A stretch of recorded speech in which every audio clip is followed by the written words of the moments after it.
சுழலும் கோள்கள் அவன் சொல் கேட்கும். அவனை தொழுதால் போதும் நல்லதே நடக்கும். ஆனை முகனை தொழுதால் நவக்கிரகங்களும் மகிழும். நல்லதே நடக்கும், நல்லதே நடக்கும்.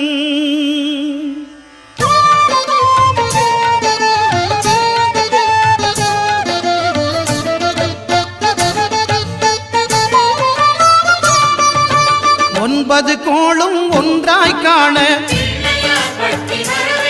அங்கு கற்பகம் என்னும் கடவுளின் மெய்யில். ஒன்பது கோளும் ஒன்றாய் காண அங்கு கற்பகம் என்னும் கடவுளின் மெய்யில்.